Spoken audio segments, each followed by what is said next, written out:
Picture this. It's late. You're back from work, lying in bed, just scrolling through your phone. You've got the degree, you've landed a decent job, your parents are happy. Things are supposed to be on track, right?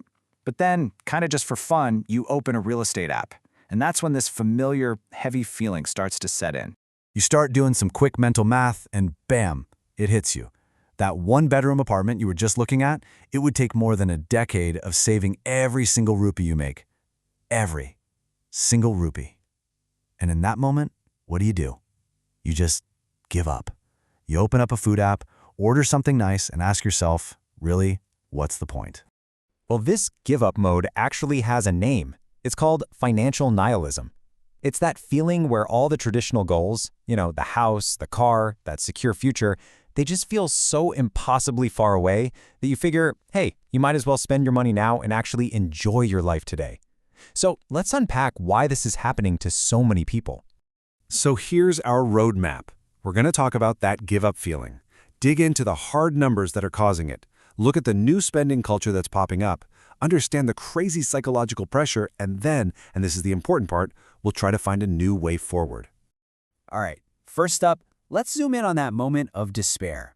Because this isn't some niche experience. It's a story that's becoming way too common for young professionals all over the country. Let's take an engineer in Bangalore, for example. Good salary, bright future. But when they look into buying a small apartment, they get a shock. They realize the monthly home loan payment would literally eat up their entire paycheck. And just like that, the dream vanishes. It's gone. And what takes its place? A 400 rupee dessert delivered at midnight. Because why not? Now look, this isn't just a vague feeling of anxiety. It's a reality that is backed up by some pretty cold, hard numbers. Let's actually look at the data because it tells a powerful story. Okay, check out this chart. It shows this massive gap. Over the last 12 years, if something cost 100 rupees, today it costs about 230. But in that same time, a salary of 100 rupees has only grown to about 125. So no, you're not imagining it. You're basically running on a treadmill that's getting faster and faster. And of course, the biggest monster in the room is real estate. I mean, just look at these numbers. A home in Mumbai that was 30 lakhs is now pushing 80 or 90. In Bangalore, the price per square foot has more than doubled. Our paychecks just haven't had a chance to keep up with that kind of explosion. And it all comes down to this one kind of staggering number. In a city like Mumbai, it would take you over 14 years of the average salary to buy an average home. And that's if you spent 0 rupees on anything else. No food, no rent, no fun.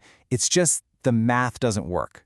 So what happens when those huge long-term goals feel totally out of reach? Well, it completely changes how you think about and spend money day to day. Get this. One study found that young Indians are spending almost 30% of their income on travel and experiences. It's basically the YOLO effect in real time. The logic is, if you can't save up for a permanent home, you might as well spend that money on memories. It's a huge shift. And all this spending has become ridiculously easy. Think about it. It used to be a whole process to spend 500 rupees. You had to go to an ATM, wait in line, get the cash. There were so many moments to stop and think, do I really need this? Now with UPI, it's just tap, tap, tap, and it's done. All the friction is gone. And this new reality leads to a few key behaviors, or you could call them coping mechanisms. You've got easy credit, so it's simple to spend money you don't actually have. You have those small daily dopamine hits from food delivery apps, and then there's the big one. Since the slow and steady path feels blocked, a lot of people are turning to high-risk gambles like crypto or options, hoping to win a lottery ticket out of the grind.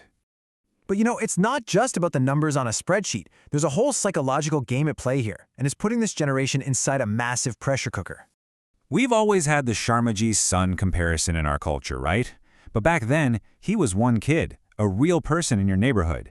Today, Sharmaji's son is an endless Instagram feed of 1 million people who all seem to be crushing it, living these perfect, unattainable lives. It's comparison on a global 24/7 scale. And then, maybe the toughest comparison is with our own parents. They were buying homes in their 20s, not because they were some kind of financial geniuses, but because the economy was totally different. A house only costs 2 or 3 times what they earned in a year. So when they ask us why we haven't even bought a car yet, it just stings, because we're playing a completely different and much harder game. Okay, so the situation is definitely tough. I get it. But just giving up, just falling into that nihilism, that isn't the only option. It is possible to find a way through this new reality, but it means building a whole new financial philosophy for yourself. Let's see what that looks like. First things first, and this is the most important thing I'll say, you are not alone in feeling this way. And it is not your fault. It is genuinely, objectively, incredibly difficult to be a young person trying to build a life in today's economy. So please, stop blaming yourself for what is a huge, systemic problem. So what does this new path look like? Well, according to financial thinkers like Encore Warikoo, it really boils down to 3 main ideas.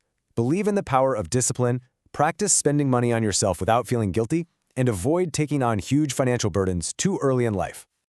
Let's talk about discipline. Here's the key mindset shift. A small sip you start every month isn't about hitting a jackpot. It won't make you rich overnight. Its real purpose is to build the habit, the muscle of investing. Once that becomes automatic, like breathing, that discipline is going to pay off massively later on as your income starts to grow. Next up, stop feeling guilty about every little thing you buy. Let's be honest, skipping that 400 rupee coffee is not going to magically buy you a 1 crore house. So instead, budget for it. Set aside a chunk of your income, maybe it's 30%, that is purely for you to spend on whatever you want, completely guilt-free. You earned it. Enjoy it. And finally, and this one is crucial, resist the social pressure to take on massive loans when you're young. Really, the only good loan in your 20s is for your education. That home loan, it can wait until you're in your late 30s or 40s, because saddling yourself with a huge EMI at 25 doesn't buy you freedom, it builds you a golden cage. It locks you into a job, a city, and a life path before you've even had a chance to figure out what you truly want.